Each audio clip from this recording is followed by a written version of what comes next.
And so when I say Chinese, I want you to scream out the nation that's associated with this. For example, if I say Chinese, you're going to say what? China. All right, let's say it with authority. When I say Chinese, you say what? China. All right, that's just a test right there. So here we go. Chinese. China. Russian. Russia. Italian. Italy. German. Germany. Swedish. Sweden. Korean. Korea. Egyptian. Egypt. Nigerian. Nigeria. Black. Exactly. Nothing. Tell him, Pastor. Tell him, Pastor. Black, nothing. I hope you were able to successfully identify the issue. The lion won't sleep tonight, 'cause we woke now, and we woke now. I said the lion won't sleep tonight, 'cause we woke now, and we woke now. They want us to sell our souls to barter profit, like God's property. It's hard to market, so we steady to aim, keep your eyes on target. 'Cause when you got to drive, yeah, they'd rather you park it. But I don't valet, you ain't getting these keys. I'm keeping closed hands, I'm on bended knee. I'm just a reflection, dealing with 8 sections. Art mixed with life, you can feel the convection. Your lion won't sleep tonight, 'cause we woke now, and we woke now. I said the lion won't sleep tonight, 'cause we woke now, and we woke now. I said the same people that have stripped us of our identity and labeled us as a color have told us what it means to be black. If you cannot speak and talk about the history of who they are, then they will not really carry your story. They will not understand their story. So today, the first thing I was the greatest revelation I was telling you a while back, is that most people trying to reach, and I'm going to specifically talk today, and next week will be Spanish, the following week the Asian, etc. But I'm going to talk specifically today about the black culture. And I wanted to right now, I know, and how many would agree that I am not black? Can I get a witness, everybody? Amen. Praise God. Praise God. Pretty white to me. Can I get an amen up in here? Yeah. Praise God. Amen. So here's the deal. But what I want to share with you is I want to talk to you about is that, you know, we went across the country and we found out there's certain things that help reach that culture and reach it effectively. And there's certain things that don't make it happen. Okay. And today I would like to talk about those things that do reach the culture, specifically the men of the culture. And the first thing I found out is this. I found out that they do not know their history. That's one of the things that I know. And so you have to tell them their history. So today I'm going to attempt to do that. The same people that have stripped us of our identity and labeled us as a color have told us what it means to be black. He's now positioned in a position of power and authority. He has given within him a belt. On one side is justice, and the other is blessing. He now is given the Constitution of God as a king. I give this to you, Bishop, as a sign of covenant, as a sign of release, as my sign of love for you. Amen. My brothers will come forth. 4 sons representing the 4 corners of the earth. They'll raise him up right now. He now is raised up from a commoner to a kingship. Come on, raise it up. And I'll walk him around.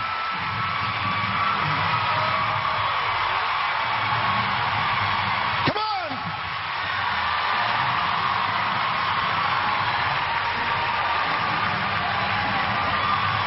Come on, praise God.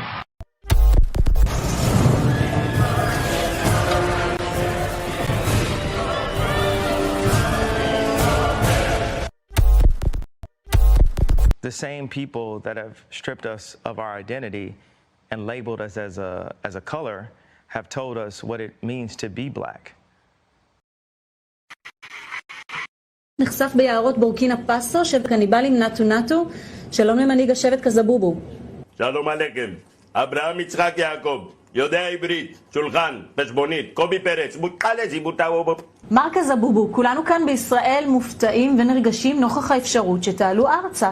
קזבובו שמח, 2000 שנות גלות נגמר, רואים אור בקצה של מנהרה. אתם בטוחים שאתם יהודים? התחלנו על חנן.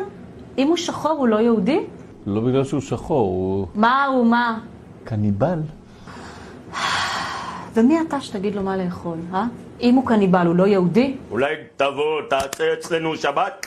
זה לא שיש לי משהו אישי נגדכם, אבל הפלשמורה למשל תקועים. להתחיל לאסוף את המסתננים, לא צריך לחכות לבג"ץ, לא צריך שום דבר.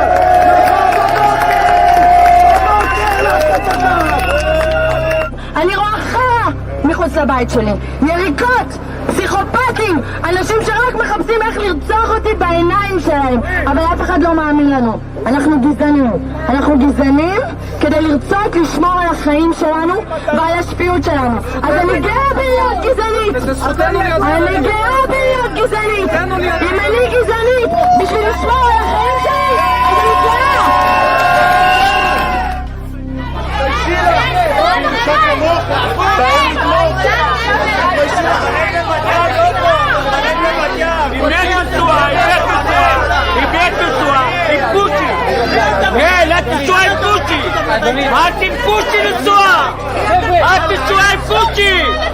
לכי את והוא! תלכי מפה! תלכי! את תשועה עם קוצ'י, לכי! לא מתפעלתם! סוף לא מגיע לדגל כמגעיל!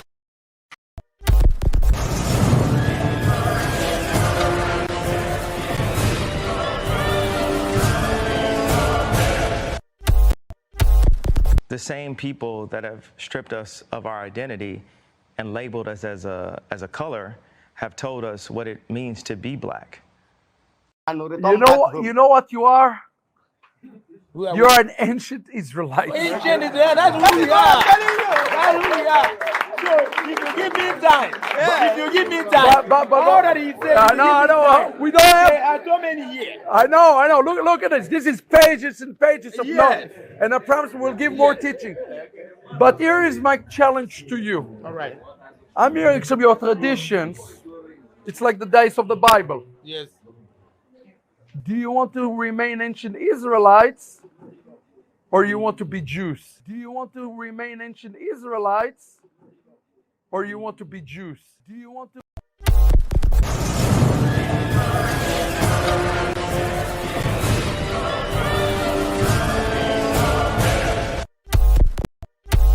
The same people that have stripped us of our identity and labeled us as a color have told us what it means to be black.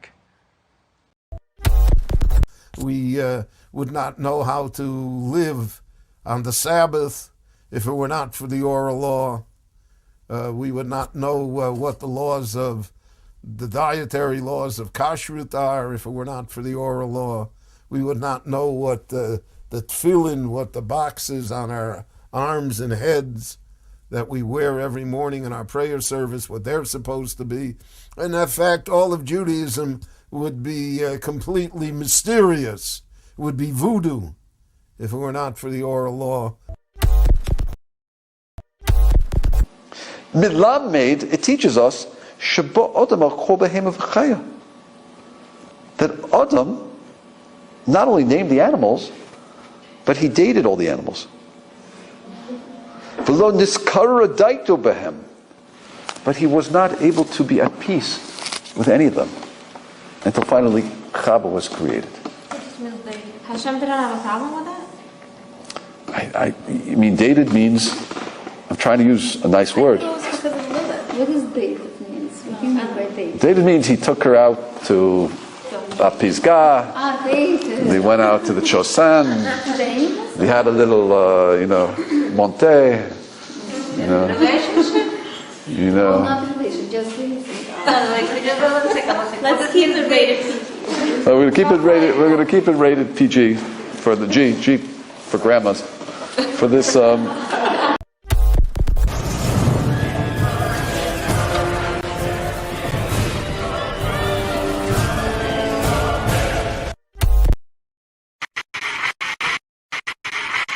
This is how the Zohar interprets the opening words of Genesis. The Hebrew is Bereshit bara Elohim, which we usually translate, in the beginning, God created. But the Zohar insists on reading the words in the precise order in which they appear in Hebrew.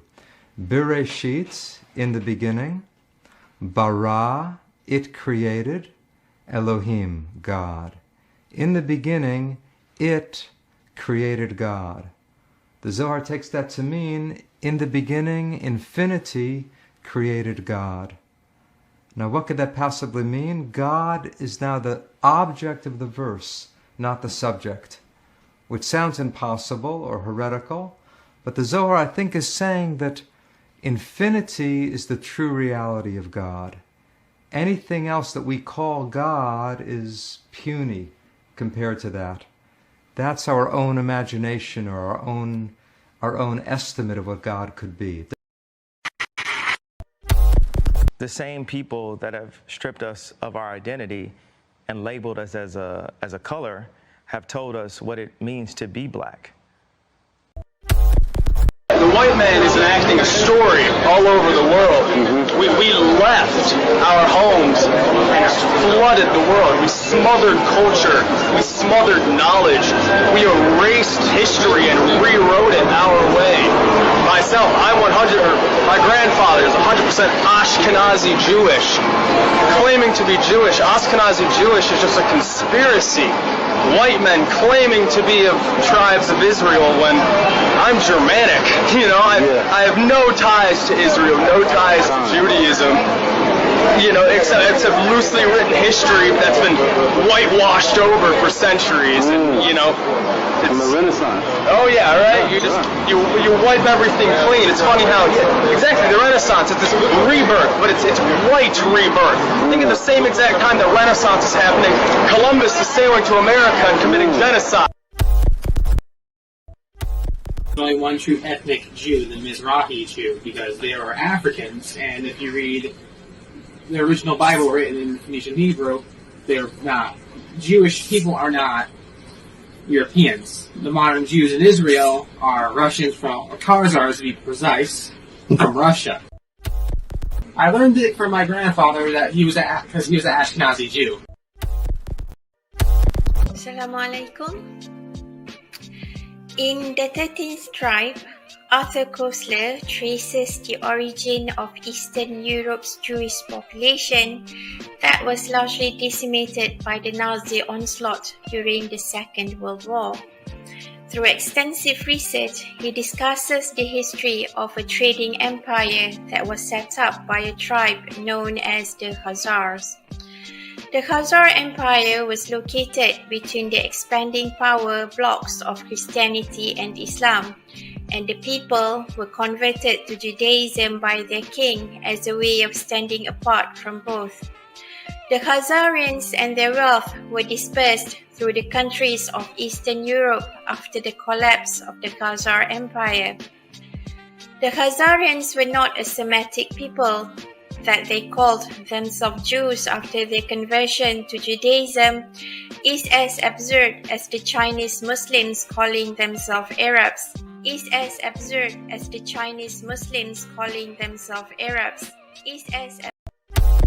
I myself encounter an absurd amount of traffic on my websites from people who are angry with me and send me really nasty hate messages because when I speak, for example, about historical figures, biblical figures like, let's say, King David, and I don't emphasize the idea that King David was black, the reality is that the Tanakh describes him as being ruddy, so he was probably red-haired, and one would assume something like Caucasian.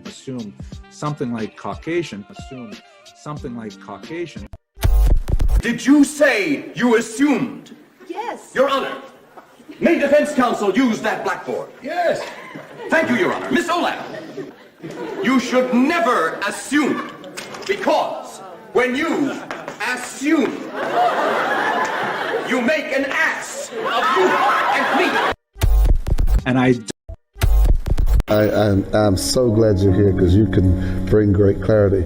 Can you tell us a little bit about the Sephardic Jews and how they were scattered because they went west? I sure can. Because the reason why I want to is because a lot of them, and a lot of people don't know this, are in the Caribbean. They are. In the islands. And you're one of them. I know that. I'm one of them. I know that. Because, a lot of folk don't know that those roots are there. One of the first batches of slaves that came to Jamaica, they were the Sephardic Jews. It's documented. And they're all over the Caribbean, all over the Caribbean, South America, Central America, and even the South Central United States. Wow. And DNA testing is a factor in all this now. Genesis chapter 11, verse 10 explains the genealogy of Shem. Shem was a black man in Africa. If you repeat this fact, they can't laugh at you. If you repeat this fact, they can't laugh at you. If you repeat this fact, they can't laugh at you. Want to say peace and blessings to everyone. Hope all is well with you guys. Apologies for the delay jumping on tonight. I have a lot going on, and so, but we're going to go ahead and get into it. I really appreciate again you guys for jumping on tonight. We have a lot to go over tonight. We have a lot to deal with tonight. And so, again, I really appreciate you, for, just being patient as we get going tonight. And so, moderators, I encourage you guys, if you guys are in, just go ahead and block any that's trying to spam, that is trying to troll, that is trying to hinder what we are going to go into tonight. We got a lot to cover tonight. Looked like someone was already spamming, so I just want to block the person because it's not about trying to troll. And we dealt with trolls. We dealt with the definition and the true meaning of trolls. So we're going to go ahead and get into it, family. And again, moderators, if there's anyone that you see here trolling, just spamming, just go ahead and just kick them out of the chat, because it's not about trying to do that. It's rude, it's disrespectful. So we're going to go ahead and get into it. Our topic for tonight is Esau, end of the world. I'll say it again. Esau, the end of the world. Right? I'll say it one more time. Esau, end of the world. So I'm going to go ahead and put a question here, because the good thing about these tools here, we could do questions, we can do questions and answers, we could do polls. So I'm going to put a question here, and to get your, see where you guys are with what I just posted here for us in terms of the name of this particular discussion tonight. So let me go ahead and put a question here, and I'm not sure, but I want to ask just to get an idea. Some of you guys may have heard it, but others may not. So I'm going to ask this question. Have you heard about Esau, the end of the world? Have you ever? All right, so I'm gonna put this question here, and if you haven't, it's fine. If you have, that's fine as well. So I'm going to post this this poll. Right, looks like we have almost 300 people in the building tonight. So we should be able to get some great participation on this. So if you heard of it, just type yes or click yes. If you haven't, click no. And if you haven't heard of it, we are going to go over it. And I'm going to give you proper clarity on what that means. Esau, being the end of the world. All right. So as the we're tallying up the votes here, just want to encourage you guys, if you haven't subscribed to my We Woke Now Extended, that is my backup channel. That is the channel that we do all our Shabbat services on. And I've been going on using that as the backup channel for several months now. And I encourage you guys, if you don't have a place of worship on the Shabbat, I encourage you guys to uh, go ahead and subscribe to that channel. Every Shabbat we have service, and uh, we post our messages live there. Also, for those that would like to celebrate the Feast of Tabernacles with us, uh, I'm going to post some information on that, so that way those that are interested and want to break bread with us, or if you're in the area and you're just looking for a place to worship, or you may be passing through and you want to just break bread with us for the moment, I will post some information about that over the next upcoming weeks. So I really appreciate you guys. So let's see where we are. So far, we have 89%, almost 90% heard about heard the phrase Esau, the end of the world. 10%, well, 11% haven't. All right. So far, that's based off of uh, over 100 votes. So we're going to explain this. And if you haven't heard of it, if you haven't heard of it, or you not sure what it means, I'm going to explain it anyway. So don't feel bad if you don't know or never heard of this here. All right. So let's go ahead and get it in, family.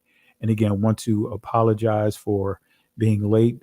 We do have company and so forth. So, but I want to get this going here. I like to be punctual, at least try my hardest to be punctual. But we're going to go to get into it. All right, family, let's get into it. All right, this is a continuation of the overall series, Jacob's Trouble. So I really want to set the foundation to this lesson. All right, so uh, again, appreciate the moderators, appreciate you guys for what you're doing, holding down the chat. And again, if there's anyone spamming or being a distraction in the chat, you know what to do. If they're spamming, just completely boot them out. If they are taken away from the chat, give them a warning. And then if they continue to, you know, take away from the lesson, then we just go ahead and put them out. All right. But let's go and get into it, family. Esau, end of the world, act of hostility. And I really want you guys to make a note of active hostility, because that is the key, active hostility. And I am going to define what active hostility is. All right. But we're going to really go deep into this lesson. But this is still piggybacking off of Jacob's Trouble, this series that I began a week ago. All right. So let's go ahead and get into it, family. Esau, end of the world, act of hostility. So what is Jacob's trouble? I know we defined this last week, but I want to define it again. And over the next few weeks, as we do this series here, we're going to continue to define this. So what is Jacob's trouble? What is Jacob's trouble? We're going to define that. What is the meaning of the name Jacob? We're going to define that as well. Let's define Jacob's name right now. Here's Jacob's name. This is what his name means. And as you see here, is Yaakov in ancient Hebrew, or in Israeli, Yaakov, but in ancient Hebrew, it's Yaakov. All right. So, but notice what it says here. It says heel catcher, Israelitish, patriarch, right? Israelitish patriarch, heel holder. All right. Heel catcher, Israelitish patriarch, heel holder. So Ya'aquab is a combination of two words. Is Yah, the short form of the Most High's name, and Aquab, right? Israeli Akob, right? Which means heel holder, heel grabber. So if we want to put this in its proper perspective, it simply means that Jacob's reputation is holding on to the Most High, holding on to the Most High, holding on to the Most High. When you think about that word wrestle, right? We're really thinking of putting in this proper perspective of holding on, because I know when you see that term heel catcher, and I've explained this a number of times, it can sound similar to bucket of crabs. You know what I mean? The bucket of crab spirit. And I know many of you guys are not familiar with the bucket of crabs, right? If you understand what crabs, the defensive mechanism of a crab, the reason why, for example, if you see crabs being pulled away and they're grabbing on to each other, that's not to hold them back. It's a defense mechanism of protection, because crabs will bunch together when they see a threat. Especially water crabs under the water, they're bunched together to give the illusion that they're one huge mass. And with their shells, it's hard for many animals to penetrate that shell. So when you think about Jacob here from this perspective, his reputation, which was a good reputation until he decided to profane it. And I'll explain that here in a second. Okay. So here's the definition of Israel's name. Jacob's name was changed to Israel, or Yashara'al, right? So here's Yashara'al. This is how it means. This is what it means. It means he will rule, a symbolic name of Jacob. I don't look at it as a symbolic name. I don't like even the term symbol, but I like to use the term sign, proof, evidence. But anyway, but then we see here Israel, Yahweh prevails. Some of you guys would say Yahuwah. Some of you guys would say Yahweh. It's not a deal breaker for me, but Israel, Yah prevails. All right, I'll say the short form for now. So that means that when you say Yisrael or Yashara'al, you're literally saying that the Most High will prevail. And so when Jacob going through his situation, we know he had to wrestle. He wrestled with the angel. We know he didn't defeat the angel, but he knew that he was his life was on the line. So he wrestled. He held on to the angel and prevailed. The angel said, "Hey, through the Most High, changed his name from Jacob to being Israel, Yashara'al," right? So that's the whole story behind it. So when you think about every time you say Yashara'al, every time you say the transliterated word Israel, think about prevail. Does that make sense? Think about prevail. And family, as a people, it's time for us to prevail. It's time for us to overcome. It's time for us to move forward. There's a lot of things that are going on, but I'm going to explain to you the spirit of Esau. I'm going to explain to you Esau in the spirit of Esau. All right. So let's go to the word trouble. So we already dealt with Jacob defining his name. We defined Israel. So let's now define the word trouble. In ancient Hebrew is tazara or tsara, right? But let's go ahead and define this word. It says here, a female rival, right? Adversary.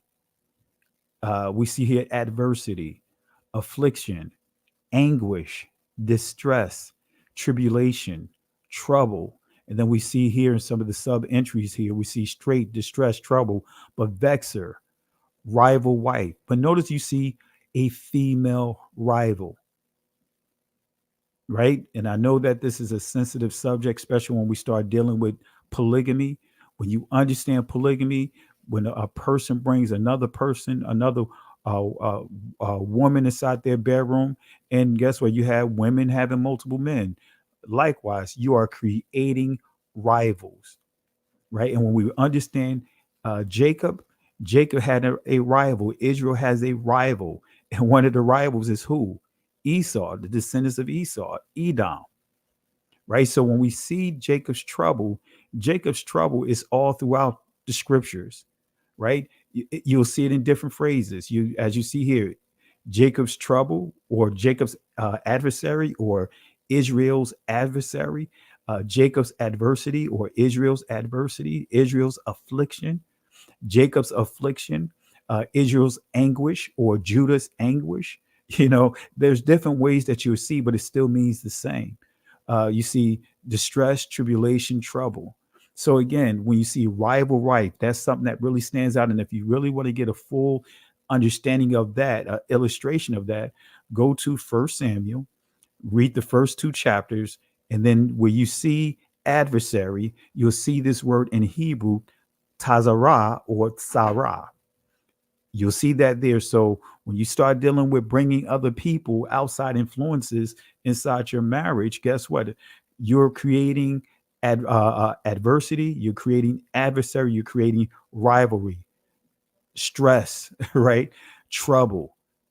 Okay. So again, let's go ahead and go to Second Ezra, chapter 6, verse 7 and 9. We're going to start at verse 7, but just for those that may not be familiar with Second Ezra, not going to go through the whole thing. I may even just do an overview of all the books within the Apocrypha. We know that these books were included in the canonization of the text. When you look at Second Ezra is it connects to Ezra, Nehemiah, right? It connects to Second Chronicles, and it's believed to be written between the 5th and 2nd BCE century, BCE. So not really going to get too in details with that, but again, just want to just give you a quick overview with it. And for those that are not reading or don't have the Apocrypha, I encourage you guys, get the Apocrypha. Get us a KJV Apocrypha, because these are books that you need to read to really at least get the historical context of what's going on. When you read the Maccabees, for example, that's what really did it for me, is thoroughly studying the Maccabees, and you get to see the schemes of Hasatan. You'll see it really puts things in its proper perspective, and you can see why today's church don't want to include those books inside the canonization. All right. But anyway, I encourage you guys, you have to start off reading Torah. There's the first 5 books. If you haven't read the first 5 books, don't read the Apocrypha. Start with those first 5 books. If you haven't read the testimonies of the disciples, don't go into the Apocrypha until you read those passages. Those books, because again, we quick to read stuff that we think is lost, but haven't even read what's in front of us. So I just want to put those things there in front of you, those disclaimers. All right. So Second Ezra, chapter 6, verse 7. Let's start here. And this is what it says. Then answered I and said, what shall be the parting asunder of the times? Or when shall be the end of the first and the beginning of it that followeth? All right. So understand this. The discussion, the questions have been there over time of when is the end of the world. The Messiah addressed this a number of times. So this is not a new question for Israel. When things are going to change? When will the Most High restore Israel? Those are ongoing questions that have been asked over time. So again, verse 7, then answered I and said, what shall be the parting asunder of the times? Or when shall be the end of the first and the beginning of it that followeth? Verse 8, and he said unto me, from Abraham unto Isaac, when Jacob and Esau were born of him, Jacob's hand held first the heel of Esau. For Esau is the end of the world, and Jacob is the beginning of it that followeth. Let me read that again. For Esau is the end of the world, and Jacob is the beginning of it that followeth. So let's really get an understanding of verse 9 here, and I'm going to explain it to you. Here we go. So what is the meaning of Esau is the end of the world? What is the meaning of this? Well, let's go to Genesis chapter 3, right? Actually, it should be verse 15, but I have verse 3, but it's Genesis, actually chapter 3, verse 15 is what we're really highlighting, okay? So, but this is the penalty. Excuse the error in my slides, but nevertheless, this is key, family. This is the very first prophecy that you see here. You see, the the Most High given a prophecy in the very beginning of what we're dealing with today and what we've been dealing with over time. It says here in verse 15, and I will put enmity, ayaba. I'm saying it from the Israeli, or not the Israeli, but the ancient Hebrew pronunciation. And I will put enmity, ayaba, between thee and the woman, and between thy seed and her seed. It shall bruise, shawap, thy head, and thou shalt bruise, shawap, his heel. All right. So, but make a note of that word enmity. That is really important. And I will put enmity. So between the seed that's going to come from the woman and the seed that's going to come from the Hasatan. Now, want to make sure you guys understand this. I didn't put it inside this lesson here, but read chapter 4 of Genesis, starting at verse 1, and that will eliminate any of this crazy teaching. And I hate to say it that way, or a matter of fact, I'll say poor teaching that is teaching that Hasatan, Satan, is the father of Cain, that he had an inappropriate relationship with Eve and produced Cain. That is not true. The scriptures is clear that, and it tells you that the Most High, right, is the one that gave Eve through the relationship of Adam. Adam knew Eve. That's what it says. Adam knew Eve. And they produced their firstborn, which was Cain. And the scripture says that the Most High gave them a son. All right. So that eliminates it. But I'm going to explain it, right? Because when we see this scripture here, this is dealing with the spirit. This is the spirit, two spirits. When it's all said and done, we're dealing with two spirits on this earth, two spirits. So again, I will put enmity between thee and the woman, and between thy seed and her seed. It shall bruise thy head, and thou shalt bruise his heel. All right. So what is enmity? Let's define enmity. This is coming from the Oxford Dictionary definition of this word. It says the state or feeling of being actively opposed or hostile to someone or something. So this is why I just condensed this down with the phrase active hostility. When we think about enmity, think about active hostility. We are the only community, we're the only group of people that have active hostility coming our way, no matter where we are, whether you at work, no matter what. We're the only group of people that's dealing with active hostility. We're the only group of people. If we say that we're Israel, guess what? We get all kinds of we're subjected to all kinds of slanderous attacks. The whole works. Asians could say that they're Israel, Hungarian, you name it, could go right down the list. But let a Negro, let someone from our community say that they are Israel. Even we're showing all the facts, the proof. Guess what? This is the looks that we get.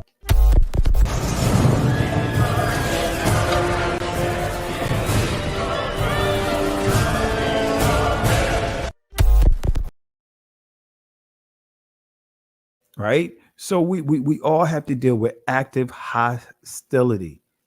Active hostility no matter where we go. No matter where we go. The church will rather worship a Martian, a green, because you know what they say, hey, well, Christ, he's not black, he's not white. I believe Christ is olive. Well, which variation of the olive? The unripe olive, which is green, or the blue black olive? And we know that when they say olive, they're dealing with the green. So they would rather worship a Martian Messiah, a Martian Christ, versus a Negro Messiah. All right. So it's a fact, family. We just can't get around it. It is what it is. This is what we're facing. And this is what ties into this act of hostility. Okay. So Think about it. I know some of you guys have to deal with this. I've dealt with this. You at work, it's always that Caucasian person that's asking questions about your whereabouts. Hey, have you seen such and such? I went by their desk and I just didn't see them. Planting the seed that you're not available. Don't do it for them. Don't do it with them. But they always seem to be one, whether it's a Karen or a Ken, always have a way with trying to plant seeds of your whereabouts. Have you guys dealt with that? Have you dealt with that before? Uh, Type yes. All right. So again, anyone and anything but the Negro. We are, no matter where we are subjected to ridicule no matter where we are. So this is active hostility. Active hostility, family. That's what it means by having with active hostility. All right. So remember, enmity is active hostility. Enmity, again, is a perpetual spirit of active hostility. Let me say that again. Enmity is a perpetual spirit of active hostility. So now let's go to some foundational passages here that's going to tie everything together. Genesis chapter 25, verse 23. Notice what it says.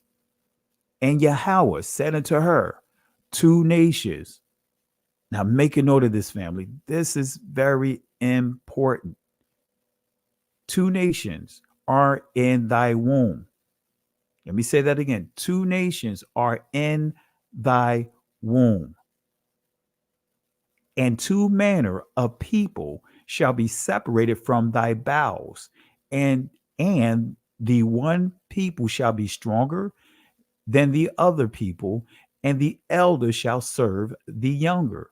Let me read it one more time. It says, and Yahweh said unto her, this is dealing with Rebecca, right? She's pregnant. She's all kinds of activity that is happening within her womb. And she sought the Most High for the answer. And this is what he's explaining to her. And Yahweh said unto her, two nations. Now you see this word, Gai Yam, right? I'm saying it from the ancient Hebrews, and the Israeli is Gaim, two nations. But you see this word here. Guess what, family? It's the same word when you think about that word Gentile, when you think about that word heathen. In the ancient Hebrew, you'll see Gayam. Guy, in Israeli, goy for nation singular.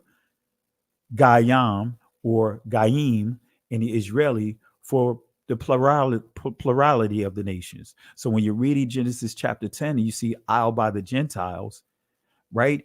In the ancient Hebrew, you're going to still see the word Gayam. You're not going to see a Gentile. And you see Gayam being used for the sons of Japheth, the sons of Ham, the sons of Shem. It wasn't until the 14th century when you start seeing these variations of being added to the word Gentile, the Latin word. But anyway, so again, when we see two nations, now family, I know many of you guys have heard this, and I may even have to copy this definition over, so that way you guys can understand. I know many of you guys probably heard this before, but I'm going to say it again. You know, Jacob and Esau were dark melanated people. You know, many would take this passage out of context to come up with ideas that, hey, this is the white man, Esau the white man, Jacob the black man. No, this has nothing to do with this, right? This is dealing with their character, their spirit. Two nations are in thy womb, two manner, right? And when we see here, womb, bata, nak, and two, Shani, manner, Arak, of people, Lam or La'am, shall be separated from thy bowels, and one people shall be stronger, Amatzah or Amatz, than the other people, and the eldest shall serve Ibad the younger. So there was no skin complexion inside the womb, right? But it's all about the spirit of Jacob and Esau within the womb. So let me do something real quick. right? Let me copy this over because I want to bring this definition up real quick. I dealt with it earlier in Shabbat, but I want to deal with it tonight. Let me bring it up real quick, because this is imperative for you guys to really grab hold of this and get this down, right? Esau.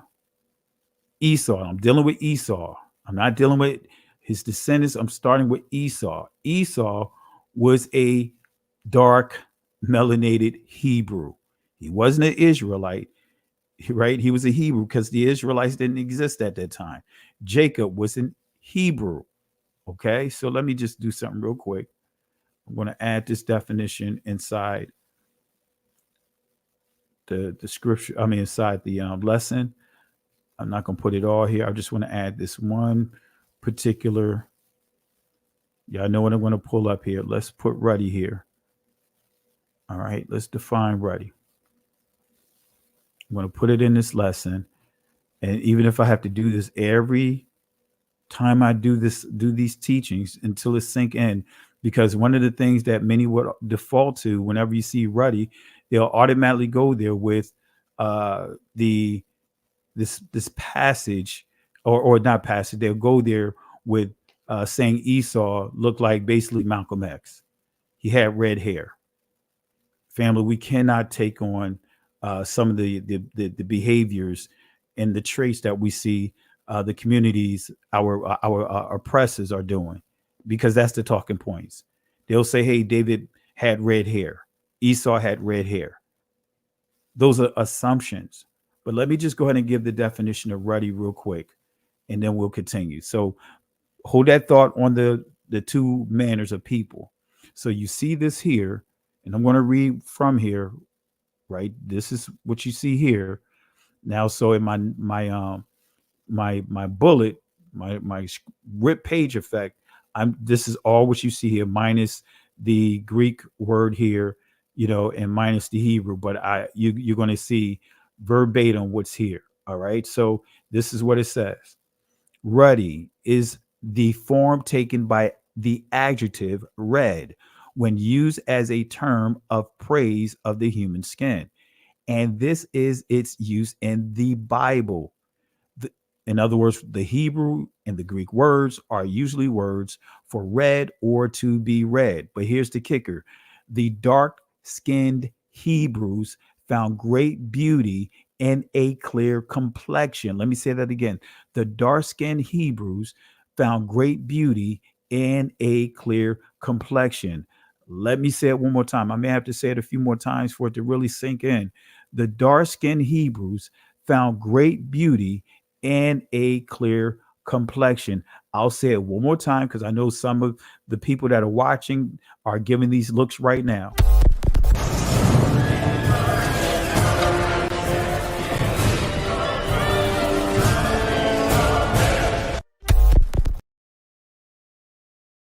They're going to want to do this to me right now.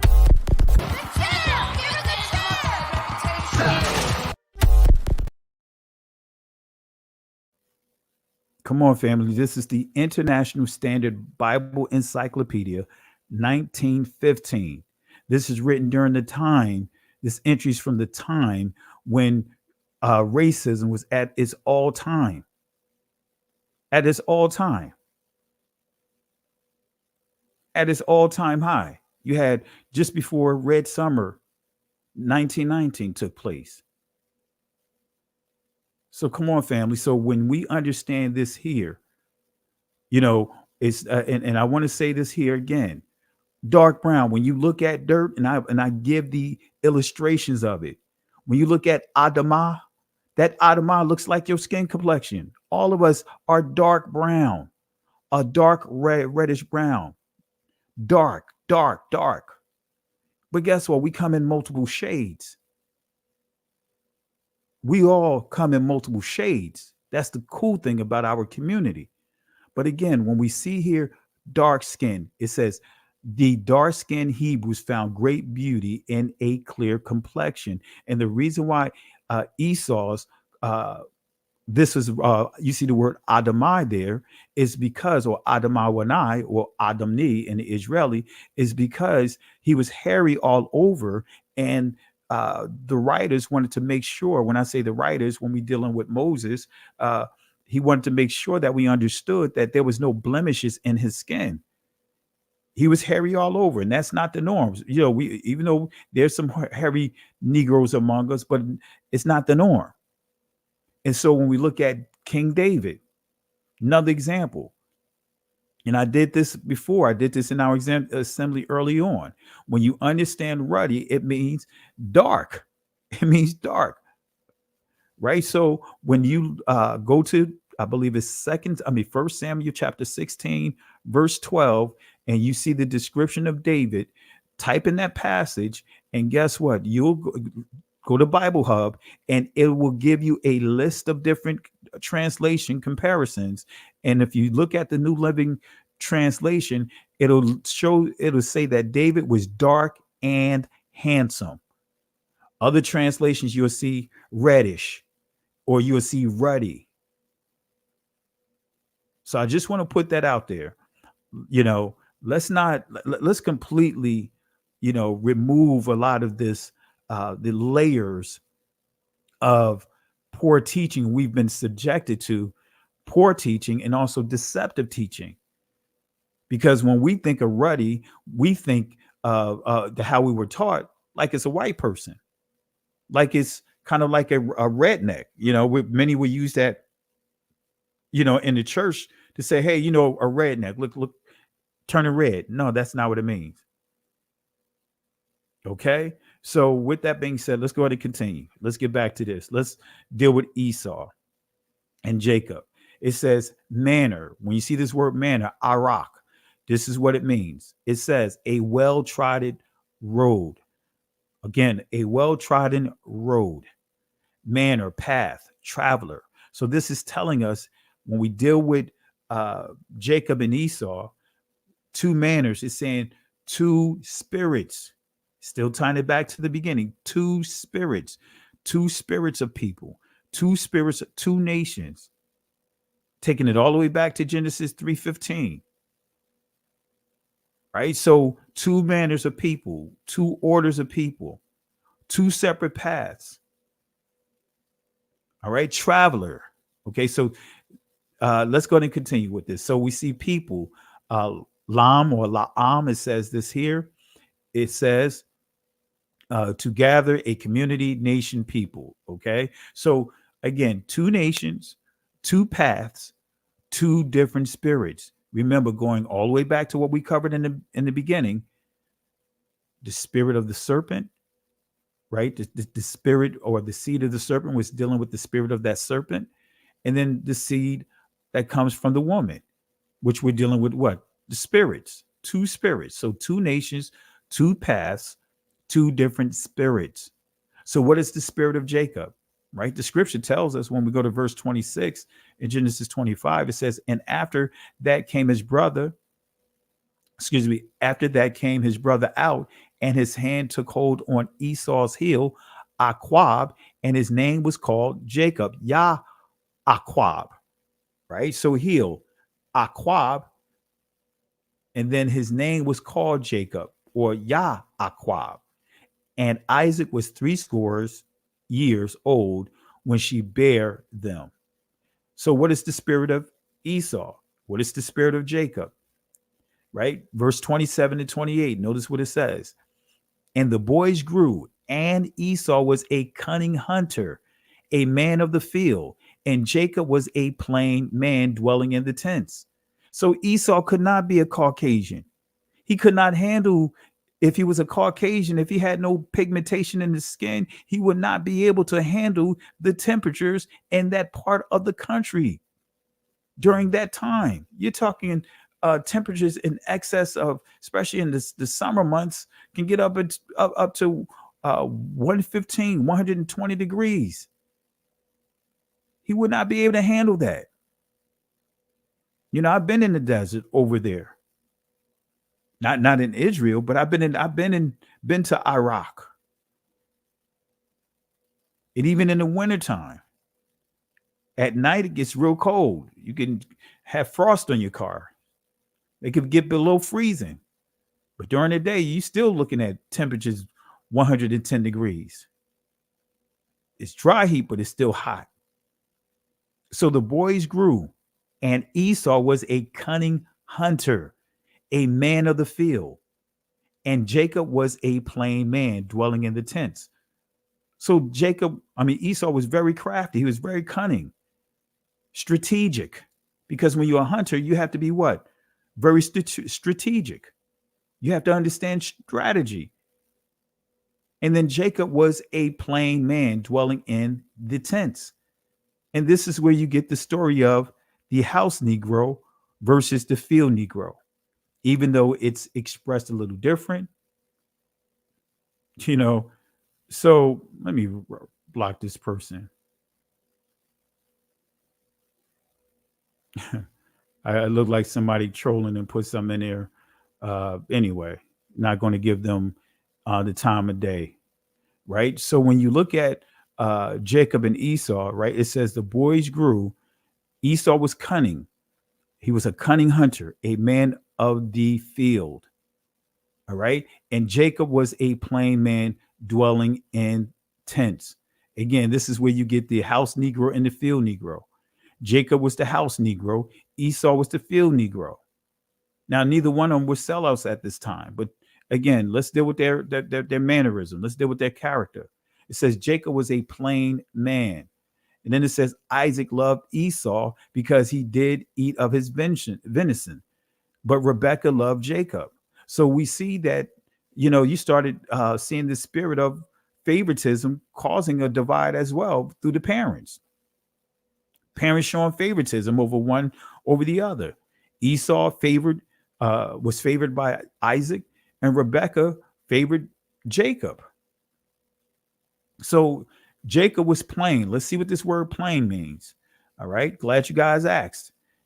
Tamayam in the ancient Hebrew, or tamim in the Israeli, says integrity, truth, without blemish, complete, full, perfect, sincerity, without spot, undefiled, whole, unimpaired, having integrity. That's what the word means. Right? And the Israeli, now this is plural. The singular would be Tom, right? And the Israeli, and the ancient Thom, but Tom. So just by the pronunciation of this word from the Israeli perspective, Tom, Jacob was a Tom. Now, guess what? Those are fighting words today. I know for sure. You call anyone from our community today, you call them a Tom, you may get this done to you.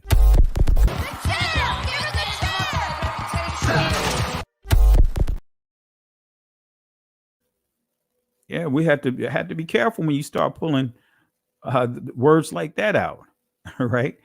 So again, Jacob was a Tom or Thom. In other words, he had integrity, but he tarnished his reputation because of how he went about obtaining the blessing from his brother. He deceived his own brother. He deceived his own father.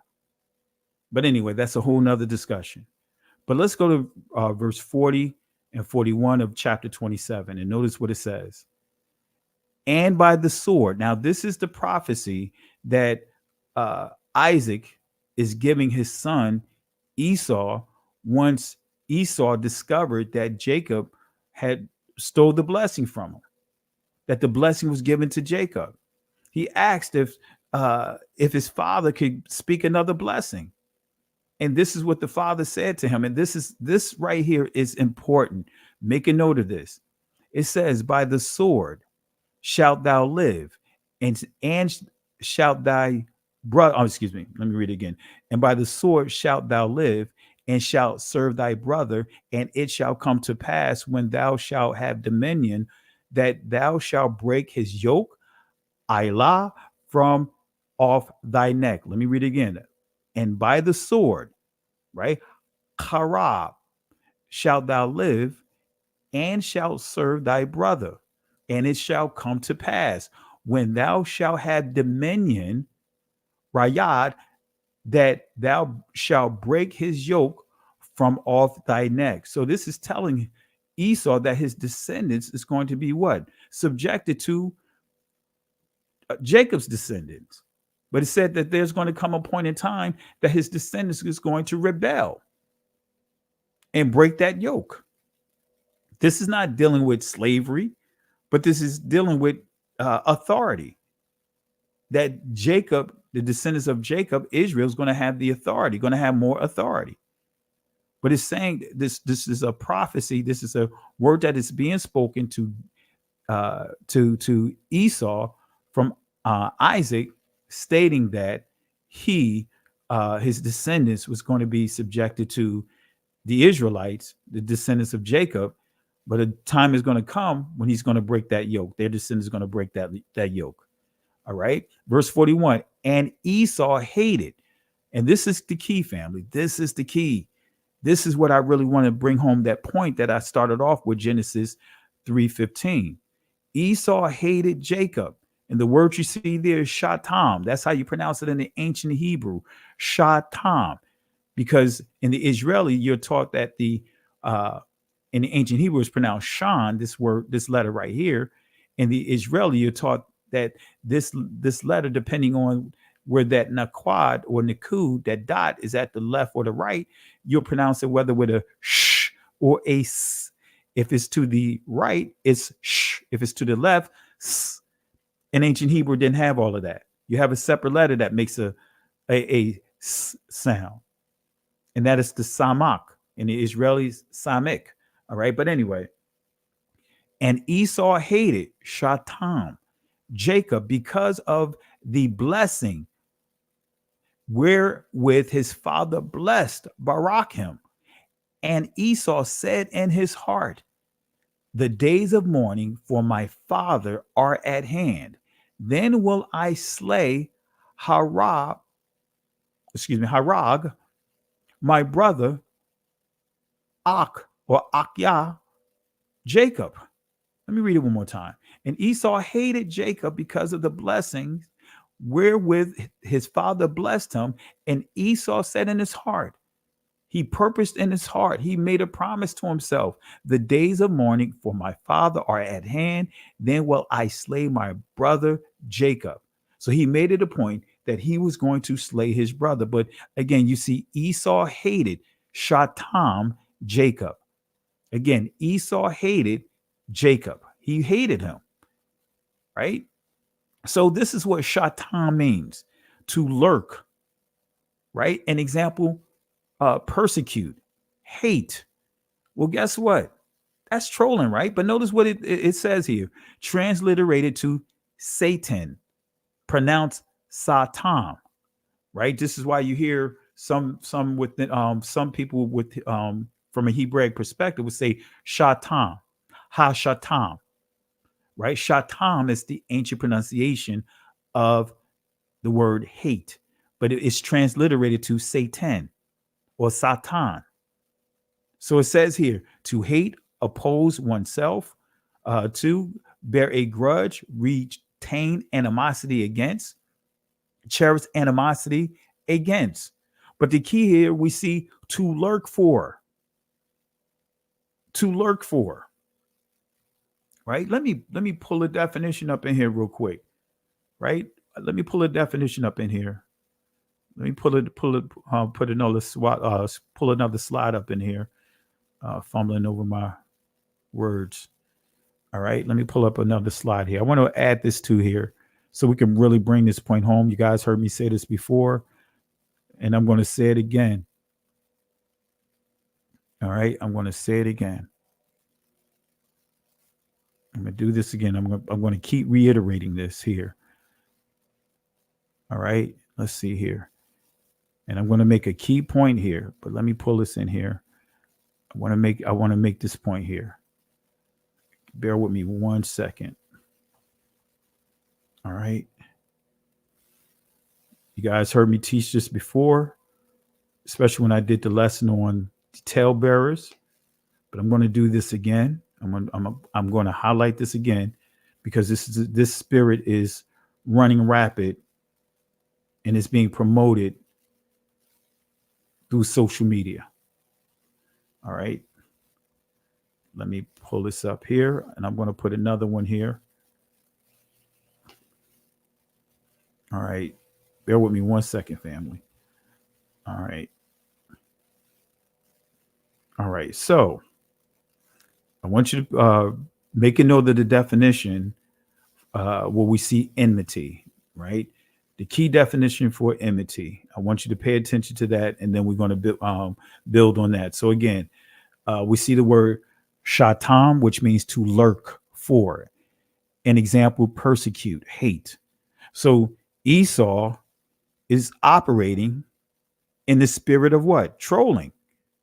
That's a troll. Let me prove it to you. Right? Let me prove it to you. Right? The perpetual fulfillment of this prophecy. Oh, there we go. All right, let me put this in order here. All right, so let's see what troll mean. All right, here we go. Let's back up. All right, and notice what troll. It says to go about, stroll. Let me say that again. A troll, someone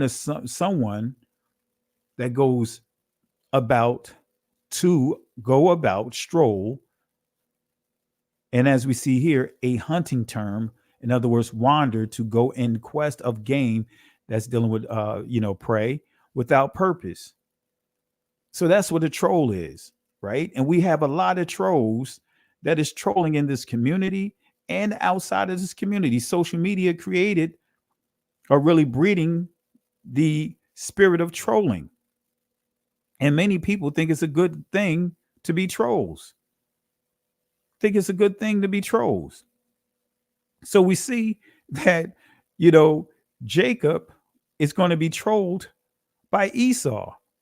That's right. It's a lot of trolls out there tonight trying to disrupt the chat. That's why I say moderators, block them, kick them out, because they're proving my point. They are proving my point. Troll, the Merriam-Webster dictionary definition, it says to harass, criticize, or antagonize, especially by provocatively disparaging or mocking public statements, posting, or acts. And then when you look at here, notice what you see here, prowl. That's a troll. To antagonize others online by deliberately posting inflammatory, irrelevant, or offensive comments or other disruptive content. Aren't we seeing that tonight? Trolls, the spirit of this trolling that's going on. That's why Peter stated this in 1 Peter chapter 5, verse 8. He says, Hasatan goes to or fro, seeking whom he can devour. Telling us that the adversary, he says, for us to be sober and be vigilant. The adversary, Hasatan, as the roaring lion, guess what? He's going to and fro. He's trolling, looking for someone that he can harass, criticize, antagonize, especially by provocatively disparaging or mocking public statements, postings, or acts. That's what a troll is. Remember, let's go back here. That's the troll, to go about, stroll, a hunting term, wander. That's right. Esau was skilled at hunting, but he made a promise that, hey, he was going to troll Jacob until his father died. Once his father dies, on. So his descendants continued on trolling the Israelites. Come on, family. We're going to break this thing down. We're going to break this thing down. I'm used to having trolls jump on my lives inside the chat. It's certain discussions. It's guaranteed trolls are going to come in and try to disrupt and try to take your attention away. So don't fall for it, family. I want to say this to you again. Don't fall for these trolls. All right. So let's continue here. All right. Let's fast forward. So the perpetual fulfillment of the prophecy of enmity. Let me give you the perpetual fulfillment of the prophecy of enmity. So remember, hate or hated, right? Shatam means to lurk, right? And it is transliterated to the word Satan, Satan, Shatam. right? So let's go to John chapter 8. Let's give confirmation here. John chapter 8, verse 36, right? Starting at 36, and we're going to highlight 37 as well. If the Son therefore shall make you free, ye shall be free indeed. Verse 37, this is the Messiah interacting with a group of a particular group of people, and we're going to explain it here. Verse 37, I know that ye are Abraham's seed, but ye seek to kill me, because my words hath no place in you. Wait a minute. I'm going to tell you, this is the passage. This is the chapter that shifted me. Not my identity. Always knew that I'm an Israelite, but this is what shifted me to say, you know what? I'm not teaching this. I'm not teaching what I've been teaching anymore. I'm not teaching that anymore. It shifted me. I decided I was going to do a full teaching on John 8. And that chapter, when I began to do my due diligence on that chapter and reading it, it shifted me. And I'm going to show you why it shifted me. So if the Son therefore shall make you free, ye shall be free indeed. Y'all know, y'all been in church. That's all right, I'm saying it that way, church. You know, when a preacher is preaching, this is one of the passages that, many preachers will pull on, especially in Kojic. You know the truth, and the truth shall make you free. You know what I'm talking about. And many of you guys have been been in the congregation saying, yeah, pastor. Right? Come on, family. I'm just bringing a little humor here. But if the Son therefore shall make you free, ye shall be free indeed. This is one of those passages that you use to close out your sermons. That's how you taught. You were taught when you understanding homiletics. Right? You had those passages to close out your sermon with. That's why many passages sound alike, pulling from the same old scriptures. So if the Son therefore shall make you free, ye shall be free indeed. Verse 37, I know that ye are Abraham's seed, but ye seek to kill me, because my word has no place in you. Let me say that again, because my word hath no place in you. So who is the Messiah addressing? Who is Christ addressing in this text? I'm going to break it down to you. Here it is, John chapter 8, verse 31. This starting at 31. This is what it says. Then Yahushua said, right? Then Yahushua, Jesus the Christ, to those Jews which believed on him, if ye continue in my word, then ye are my disciples indeed. Notice this here, but we saw here, it says Jews. Now for me, I'm an analyst to the core. I am a geek. Like I said, back in the day, I was referred to as the brain. Why? Because people always said I always had to look like I'm trying to scheme to take over the world, right? So I was called the brain. But when this hit me, and I'm very, love history, always love history. And when this hit me, it's like, wait a minute, Jews. Wait a minute. Where's matter of fact, you know what? I'm not gonna get ahead of myself. I'll share with you once I get there. Then it said, Yahushua, Jesus the Christ, to those Jews. I don't like to use that word Jew. You guys already know why, but I'm going to explain this in a second. With this passage, it says, to those Jews which believed on him, if ye continue in my word, then are ye my disciples indeed. Here's the kicker though. And ye shall know the truth, and the truth shall make you free. But verse 33 is the drop the mic that shifted me. It says, they answered him, we be Abram's seed, and were never in bondage to any man. How sayest thou, ye shall be made free? I'm like, whoa, wait a minute.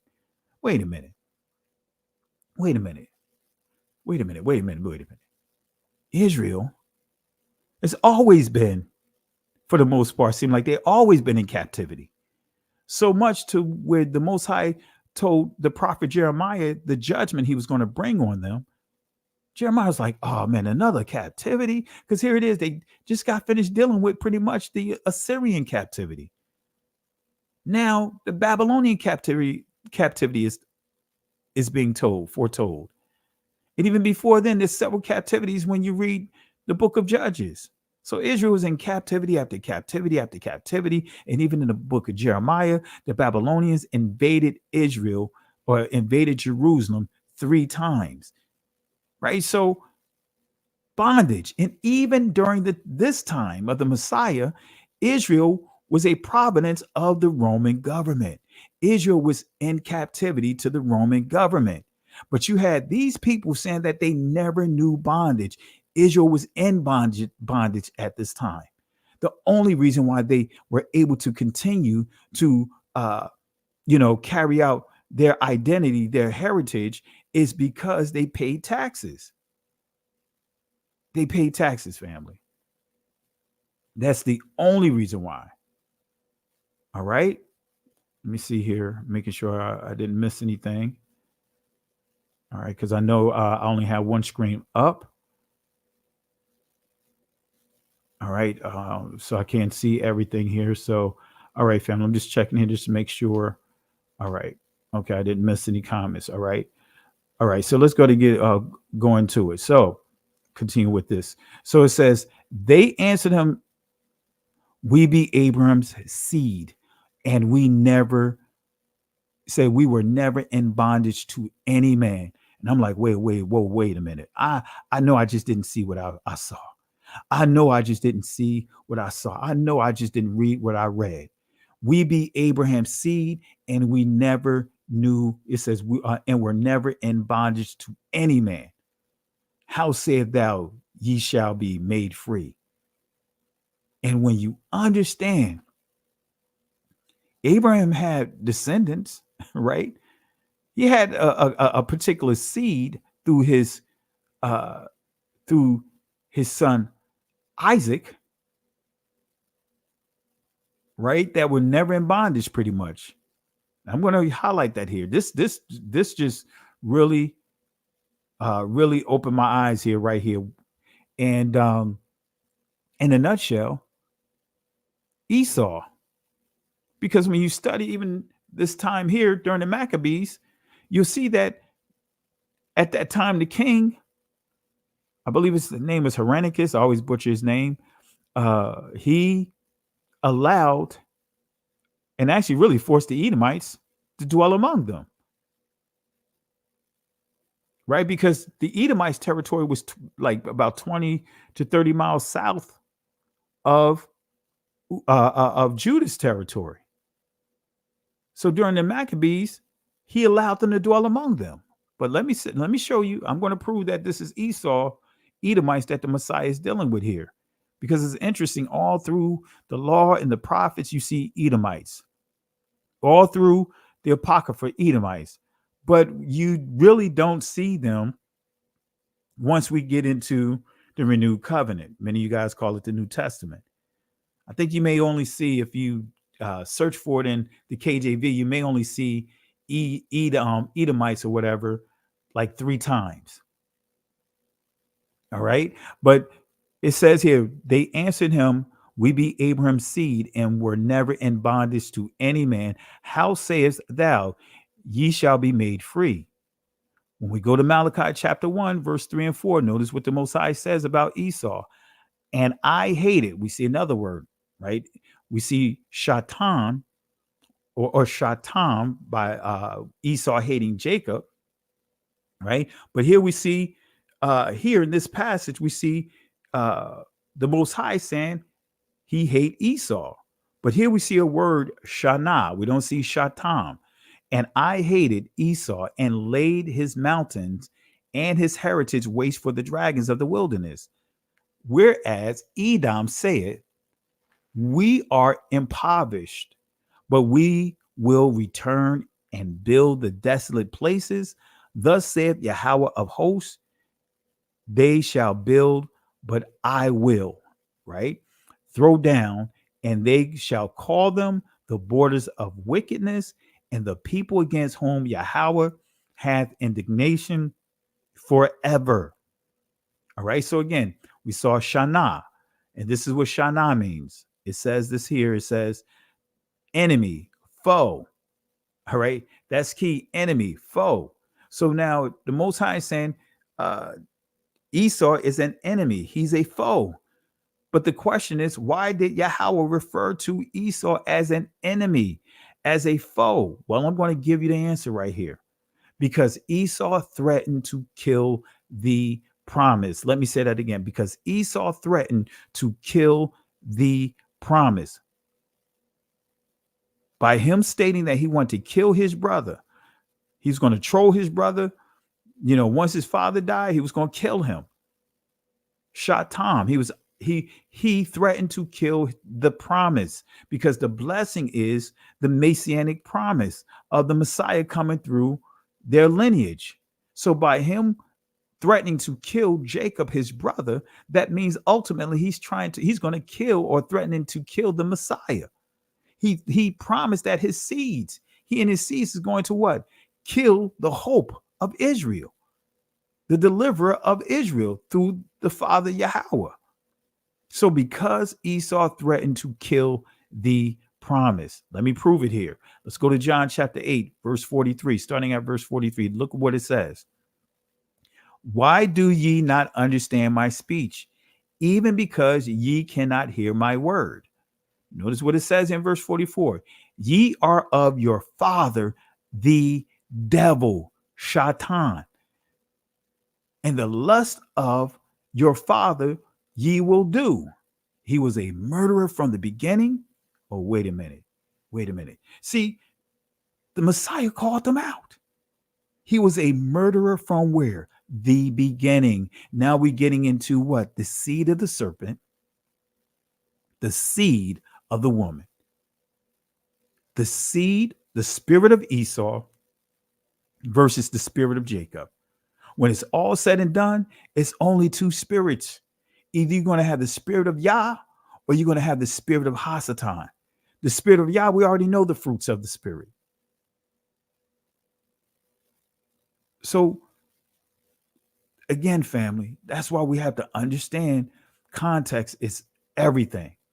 Ye are of your father, the devil, and the lust of your father ye will do. He was a murderer from the beginning and abode not in the truth, because there is no truth in him. When he speaketh a lie, he speaketh of his own, for he is a liar and the father of it. That's the scriptures. So we just proved we're dealing with what? The spirit of Esau. Come on, family. We can all vouch for this. And if you agree with me, type 1 when I say this. Just because you have the same skin complexion doesn't make you Israel. Come on, family. And guess what? We got brothers and sisters that are Israel, but operating in the spirit of Esau. We see the spirit of Esau. We need to talk about the spirit of Esau. That's the key. That's right. I see Sister Carol agree. Let me go through some of the names. It's Sister Carol. Shout out to my sister here. Dante Williams. Shout outs to you. Agree. Don P. Agree. B. Smirch. Smir. Excuse me. Smear. Excuse me if I butcher your name. Agree. Bethia. Agree. I am Peace. Agree. Jerry Carroll. Agree. Right. Let's see here. Monica Dixon. Agree. Tangiya. Agree. Joy, Sister Joy, agree. Hadassah, agree. Who else do we have here? Right. Sister Felicia, agree. So pretty much all you guys agree with me. So when we start dealing with Esau, the deception is many of you guys are looking for Esau in the flesh and forgetting about the spirit of Esau.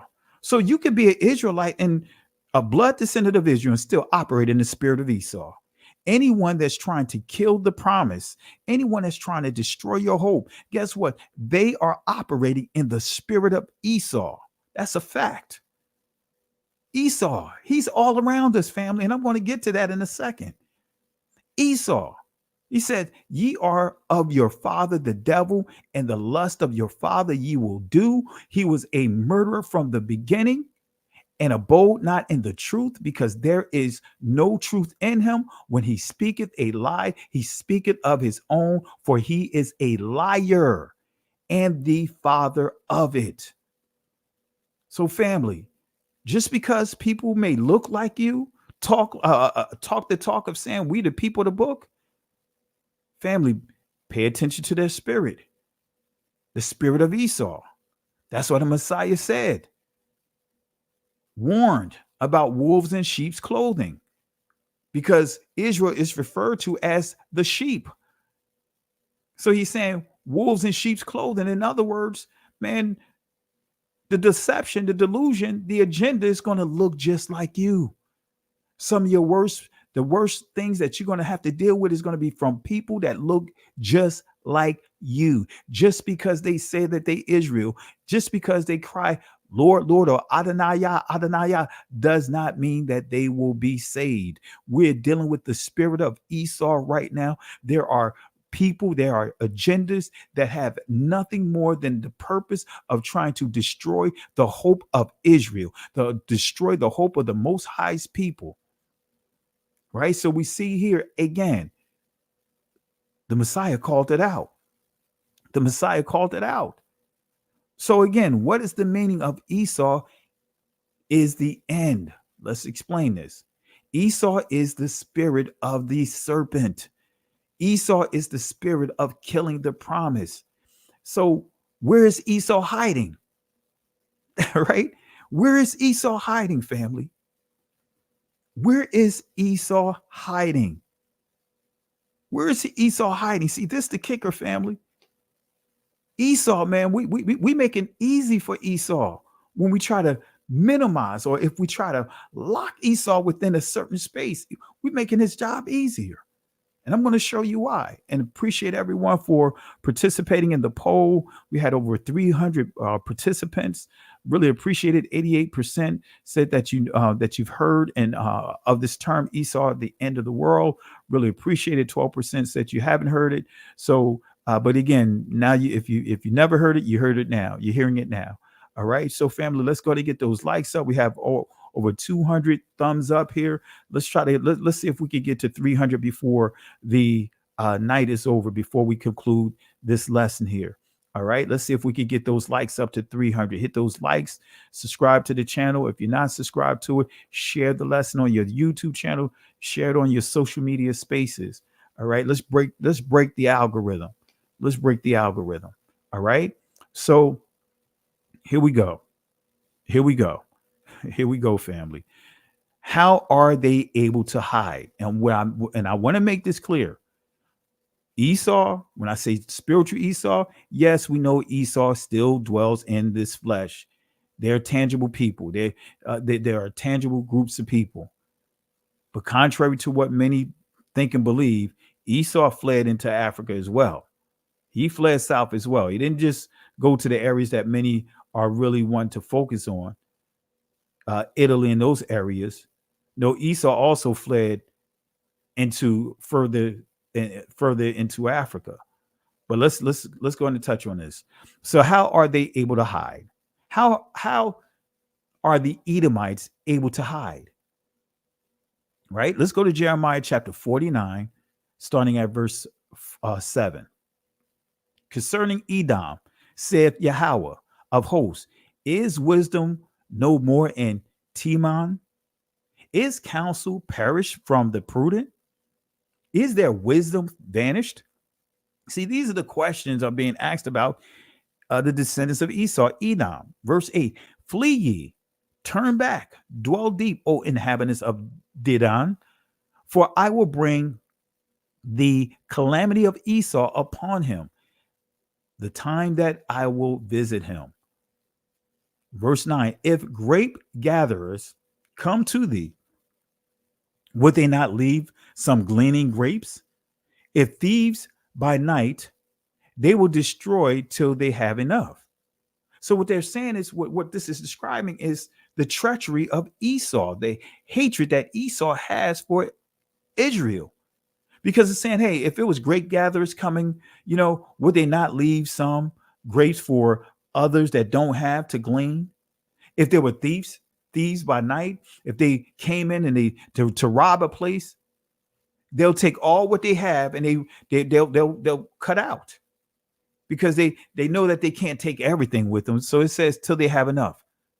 But Esau was a totally different. His spirit to destroy the promise, to destroy Israel, that he would stoop to the lowest depths to make sure that happened. That's what this is saying here. So in verse 10 it says, "But I have made Esau bare. I have uncovered his secret places." Let me say that again. I have uncovered his secret places. Esau is hiding in all kinds of spaces, family. He is hiding in all kinds of spaces. Let me say that again. Esau is hiding in all kinds of spaces. He's just not hiding in the Caucasian spaces like many want to minimize him to. He's inside these spaces of our people. You see it right now. You see it right now. Esau don't care about Israel. Esau cared about his own agenda to destroy Israel, to destroy hope.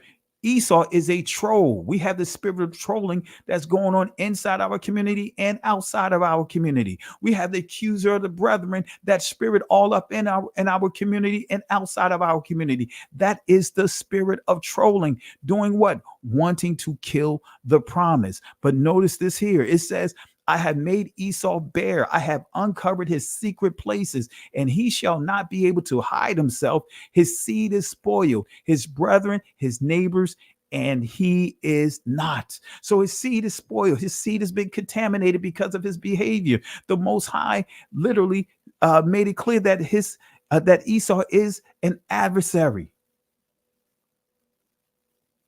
So Esau is able to go into all kinds of spaces. And I'm going to show you those spaces just a little bit. Esau able to hide in all kinds of spaces, family.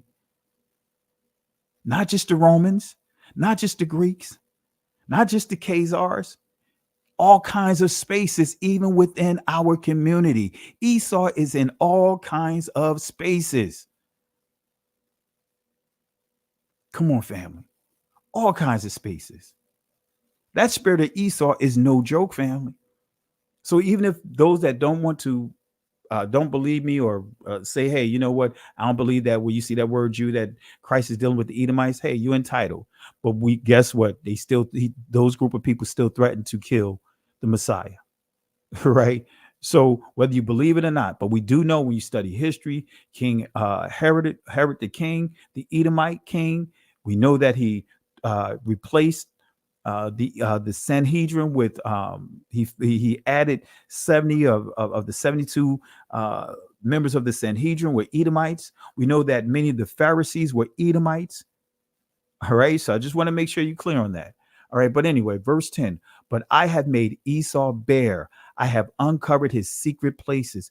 Family, the way that you could uncover Esau's secret places is by having the spirit of Yah. Let me say that again. If you don't have the Holy Spirit, man, you cannot uncover the secret places of Esau. That means you have to have the spirit of Yah. You literally have to have the spirit of Yah.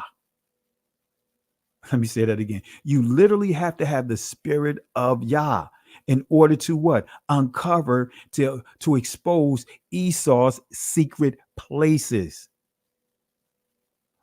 Okay, so King David was able to subject the Edomites, but generations later, when Joram took the throne after the death of his father, King Ahab, Edom was able to regain or gain her independence from Judah or from the Israelites. So Edom was a vassal state. You know, they were subjected to the Assyrians and Babylonian empires. Let me say that again. Edom was a vassal state to both the Assyrians and to the Babylonian empires. So Edom, the descendants of Esau, they had agreements. They were in constitution. They was in covenant with the Assyrians. They was in covenant with the Babylonians. And when you look at the 83rd book of Psalms, they're in covenant with some of Israel's crazy cousins, the Moabites, the Ishmaelites. You see them all. I mean, the what's that? Ammon and You see the Moabites. You see they are in covenant with all of the people, all of the adversaries of Israel. So when we see Jacob's trouble, remember Tazarah or Sarah, we see adversary there, right? We also see it means adversary. So Israel had a number of adversaries, and Esau, the descendants of Esau, connected to them.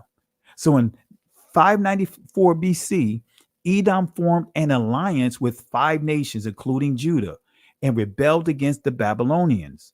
That revolt failed, and in 589 BC, Edom crossed the line. Edom decided to fight with the Babylonians against an uprising by King Zedekiah of Judah. So Esau was playing both sides of the field. Don't we see that happening today?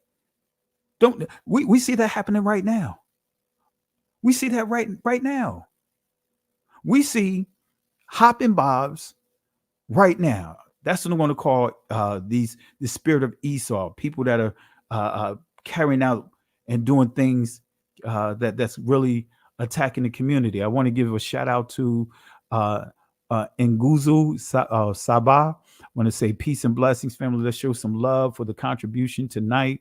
I really appreciate the love and support tonight. Thank you again, Nguzo. Really appreciate you. Hallelujah. Let's show some love for Nguzo, family. Let's show some love for Nguzo. Thank you again for the contributions. And I want to apologize too. There was a couple of contributions I didn't mention last night because I didn't catch it in the chat. So my apologies, family, because I only have one screen up. So I'm not looking at dual screen. So if I miss your contributions, charge it to my head, not to my heart. Really appreciate it. Really appreciate it. Really appreciate it. So again, Esau played both sides of the fence. Esau fought with the Babylonians against the uprising of King Zedekiah. See, at one time, Esau, right, the king of the Edomites, joined forces with the king of the northern kingdom, the king of the southern kingdom, and they fought against Moab. But then we see that they came together in 594 BC to fight against the Babylonians. The revolt failed. And later, Esau decided to join the Babylonians to go against King Zedekiah, who was leading Judah. So Esau was able to hide himself among the enemies of Israel through covenants, through agreements. Through agreements, he was able to play both sides. Esau is still, that spirit of Esau is still playing both sides today. We see this happening right now. Esau don't care about our community. Esau cares about Esau. Let me say that again. Esau cares about Esau. I'll say it one more time.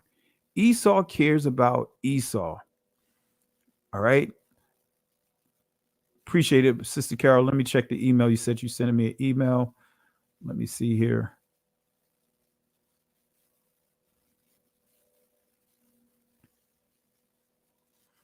All right. So if you have a chance, I'm checking my email. I don't see anything from you, sis. So I'll be on the lookout for it. All right. All right. Appreciate it, sis. Oh no. I'm sorry. You was telling people to email me. I thought you was sending me an email. My apologies. All right. So again, Esau, right? You see how Esau, the spirit of Esau will turn on you quick. Esau turned on Israel quick. 1 minute Esau is all about joining forces with Israel, but then Esau flipped the script. Esau decided to join the enemies. Guess what? That's the spirit of Esau, family. Look around you. The spirit of Esau is all around us. 1 minute Esau is rolling. 1 minute you think people are rolling with you. Next minute, guess what? They flipping the script on you. Now they jumping on the bandwagon of the oppressors. They jumping on the bandwagon of those that entered into covenants to come at our community. Now you see the same people that was rolling are now going against. Come on, we see it all in this awakening. That's the spirit of Esau.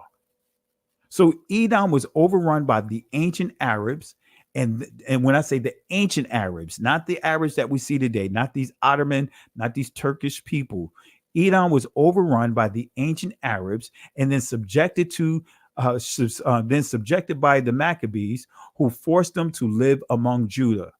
All right. I was going to do a lesson on it at that important to this lesson, but it would have extended it out too far, so I didn't include it in here. But the descendants of Esau was overrun by the ancient Arabs and then subjected by the Maccabees, who forced them to live among Judah. So how is Esau the end of the world? Right? So the prophet Obadiah echoes similar words of Jeremiah. And let's go to Obadiah. Let's see what Obadiah has to say, starting at verse 6. Let's see what Obadiah has to say. It says, how are these things of Esau searched out? Let me read it again. How are these things of Esau searched out? How are his hidden things sought up? All the men of thy confederacy. When we say confederacy, we're dealing with agreement. We're dealing with alliance. We're dealing with covenant. We're dealing with constitution. Still tying back to the 83rd book of Psalms, the confederacy. All the men of thy confederacy have brought thee even to the border. The men that were at peace with thee have deceived thee and prevailed against thee. They that eat thy bread have laid a wound under thee. There is none understanding in him. Shall I not in that day, saith Yahweh, even destroy the wise men out of Edom and understanding out of the mount of Esau? So thus throughout this message, Edom represents all who reject Yahweh and mistreat his chosen people. Let me say that again. Throughout this message, throughout the prophet Obadiah's writings, he's making it clear that Edom represents all the nations who rejected Yahweh, all the nations who mistreated his chosen people. Obadiah is making it clear. Obadiah is making it clear. All right. So Yahweh's judgment of Edom, right, due to their ultimate betrayal of Israel. Let me say that again. Yahweh is bringing forth judgment of Edom due to their ultimate betrayal of Israel. Let me show you here. Let's skip down to verse 10 of Obadiah, and it's going to show you here. Listen to what the Most High, listen to the betrayal that the Edomites did to Israel. For thy violence against thy brother Jacob, shame shall cover thee, and thou shalt be cut off forever. And the day that thou stoodest on the other side, let me show it again. And the day that thou stoodest on the other side, in other words, the day that the Edomites decided to cross the line and go against Israel, because again, in Deuteronomy, we're told not to hate against Esau. Say Esau's descendants is our brothers. But here, by the time we get to this point in history, we see that Esau have crossed the line. They crossed the line and joined forces with the adversary. They joined forces with the very people that's going against Israel. They joined forces with the Babylonians. They joined forces with the Assyrians. They joined forces with the Egyptians. They joined forces with the Persians. They joined forces with the Medes. They joined forces with the Greeks. They joined forces with Antiochus and those guys. They joined forces with the Romans. They joined forces right now to this day. That spirit of Esau, man, is wicked, man. It is a wicked spirit that is there from the very beginning, from his father, Hasatan, who is there from the very beginning, the father of lies, as we just highlighted. All right. So in the day that thou stoodest on the other side, in the day that the strangers carried away captive his forces and foreigners entered into his gates and cast lots upon Jerusalem, even thou was as one of them, saying that, hey, when the Babylonians, when all these different groups came to invade Israel, you was just like them. You was part of them. You came and invaded right along with them. Notice this here. It gets worse. But thou shouldest not have looked on the day of thy brother and the day that he became a stranger. Neither shouldest thou have rejoiced over the children of Judah in the day of their destruction. Neither shouldest thou have spoken proudly in the day of distress. Right? Verse 13, thou shouldest not have entered into the gate of my people in the day of their calamity. Yea, thou shouldest not have looked on their affliction in the day of their calamity, nor have they have laid hands on their substance. Wait a minute. In the midst of our calamities, Esau found the opportunity to go and take what belongs to ours, well, to hijack out the things that's part of our heritage. That's what Obadiah is telling you here. Let me read that verse again. Verse 13. It says this again. Thou shouldest not have entered into the gate of my people. It's saying you should not have entered into the territories of my people in the day of their calamity. Yea, thou shouldest not have looked on their affliction in the day of their calamity, nor have laid hands on their substance in the day of their calamity. Verse 14, neither shouldest thou have stood in the crossway to cut off those of his that did escape. Neither shouldest thou have delivered up those of his that did remain in the day of distress. Let me break this down. So after centuries of hostilities against the Israelites, the Edomites' guilt reached its climax, right? It reached its climax when they rejoiced over the destruction of Jerusalem. Jerusalem is the heart of Israel. Let me say that again. Jerusalem is the heart of Israel. A remnant from all 12 tribes dwelt in Jerusalem. That's where the royal family would dwell in as well. So the Edomites celebrated. So when any nation invades another nation, guess what? There are always survivors and refugees fleeing for their lives. But the Edomites were they were filled with so much hatred that when Israel was invaded, they actually lay in wait and sought opportunity to slaughter the Israelite fugitives. In some cases, instead of slaughtering the Israelite survivors, they chose to hand them over to the enemy for enslavement. Chose to turn them over to the enemy for enslavement. Doesn't that sound familiar, family? Doesn't that sound familiar? The spirit of Esau. The spirit of Esau. Physical Esau, the Edomites physically still exist. But man, their work, their doctrine, it's all around us. Roman Catholic Church, Judaism, Islam, Christianity, it's all around us. It is all around us. Shem was a black man in Africa. If you repeat this back, Genesis 14 verse 13, Abraham steps on the scene. Being a descendant of Shem, which is a fact, means Abraham too was Abraham, born in the city of a black man, called Nimrod, grandson of Ham. Ham had 4 sons. One was named Canaan. Here, let me do some explaining. Abraham, Isaac was Jacob had 12 sons, for real, and these were the children of Israel. According to Genesis chapter 10, these were the children of Israel. According to Genesis chapter 10, these were the children of Israel. According